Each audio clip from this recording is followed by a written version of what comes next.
आप सभी का बहुत बहुत स्वागत है ज्योतिष ऊर्जा में। आज हम यहाँ पर बात करेंगे गुरु के राशि परिवर्तन की।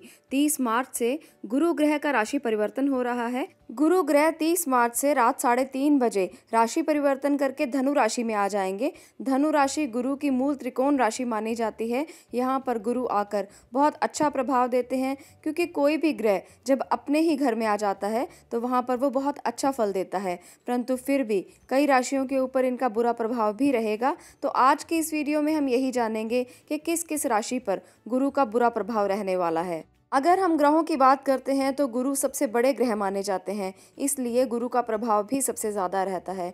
सभी ग्रहों में से इन्हें बहुत सौम्य माना जाता है। इनका प्रभाव हर कुंडली पर अच्छा ही रहता है। परंतु फिर भी अगर ग्रह अपनी किसी दुश्मन राशि में आ जाता है या किसी दुश्मन ग्रह के साथ आ जाता है तो वहाँ पर कहीं ना कहीं इनके खराब प्रभाव भी देखने को मिलते हैं। इसलिए आज हम जानेंगे कि गुरु का प्रभाव किस किस कुंडली के ऊपर खराब रह सकता है, किस किस राशि के ऊपर खराब रह सकता है। सबसे पहले बात करते हैं वृषभ राशि की।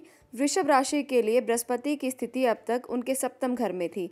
वहां पर बृहस्पति की स्थिति अच्छी मानी गई थी, परंतु अब राशि परिवर्तन करके बृहस्पति उनके अष्टम घर में आ जाएंगे। अष्टम घर में आए हुए किसी भी ग्रह को अच्छा नहीं माना जाता, चाहे वो ग्रह कितना भी सौम्य हो, चाहे वो ग्रह कितना भी अच्छा क्यों ना हो। अष्टम घर को हम बहुत ज़्यादा अच्छा नहीं मानते। ज्योतिष की दृष्टि में अष्टम घर को बढ़िया नहीं माना जाता, इसलिए यहाँ आकर ग्रह कमज़ोर हो जाता है। यहाँ पर वृषभ राशि के लोगों के लिए 25 दिन का यह समय काफ़ी ज़्यादा सावधानी रखने वाला समय माना जाएगा। यहाँ पर 30 मार्च से लेकर 22 अप्रैल तक गुरु रहेंगे। और इसके साथ साथ एक और बात है जो बहुत ही ध्यान में रखने वाली है।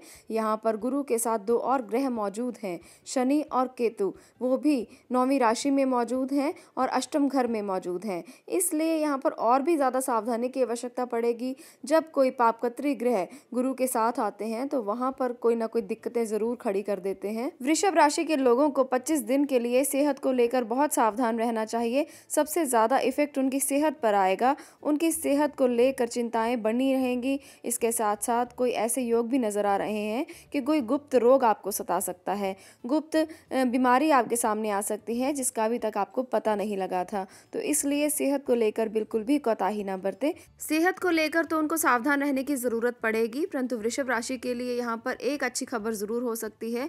जो व्यक्ति किसी ऑकल्ट साइंस में जाना चाहते हैं, किसी ऐसी विद्या को ग्रहण करना चाहते हैं, तंत्र मंत्र से रिलेटेड किसी विद्या को ग्रहण करना चाहते हैं, तो उनके लिए यहाँ पर एक अच्छी खबर हो सकती है। वो ऐसी विद्या में पारंगत हो सकते हैं। इसके साथ साथ जो बच्चे रिसर्च में जाना चाहते हैं उनके लिए भी अच्छी स्थितियां नजर आ रही हैं।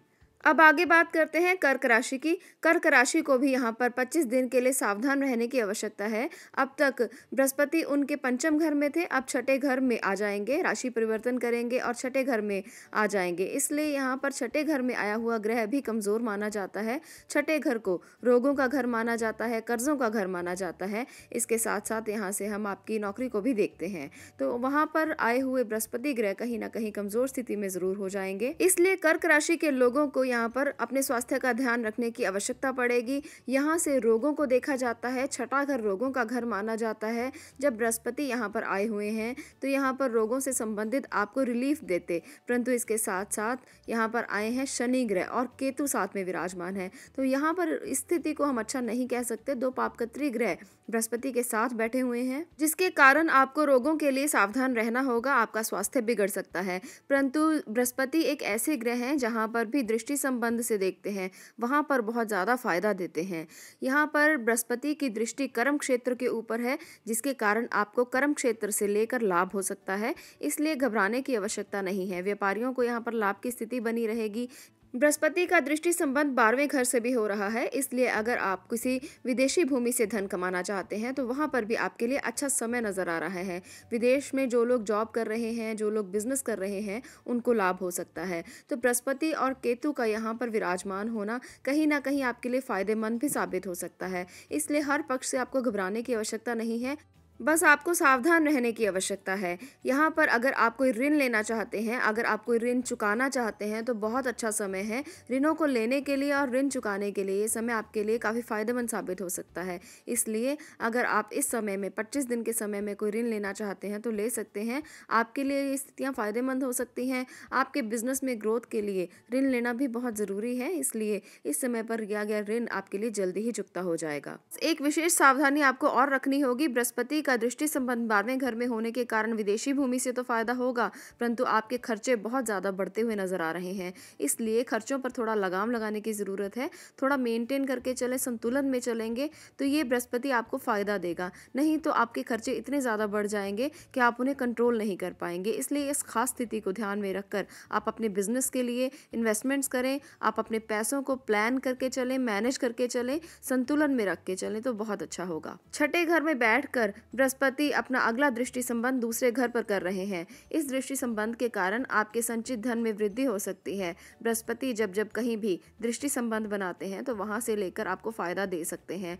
केतु का भी दृष्टि संबंध साथ में हो रहा है, जिसके कारण कोई आपको दबा हुआ धन मिल सकता है। दबे हुए धन से यहाँ पर अर्थ ये है कि आपको कहीं से कोई खोद के धन नहीं मिलेगा, बल्कि आपको कोई पैतृक संपत्ति मिल सकती है जिसके बारे में अभी तक आपने सोचा नहीं था।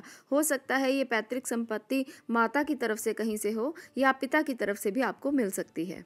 अब बात करते हैं तीसरी राशि की। तीसरी राशि यहाँ पर इसलिए है क्योंकि जिन 3 राशियों को सावधानी की आवश्यकता थी, उन्हीं 3 राशियों को मैंने यहाँ पर शामिल किया है इस वीडियो में। तो तीसरी हमारी राशि है मकर राशि। मकर राशि के लिए बृहस्पति का गोचर जो है वो उनके 12वें घर में होगा और इसके साथ साथ यहाँ पर शनि और केतु भी विराजमान है। तो यहाँ पर उनको सावधानी की विशेष आवश्यकता इसलिए पड़ेगी, शनि उनके लगन के स्वामी हैं और 12वें घर में विराजमान है, तो यहाँ पर खर्चों को बहुत ज़्यादा बढ़ा देंगे। और इसके साथ साथ बृहस्पति स्वराशि के होकर विराजमान है, इसलिए खर्चों पर कंट्रोल रखना बहुत ज़रूरी है, नहीं तो आपको नुकसान हो सकता है।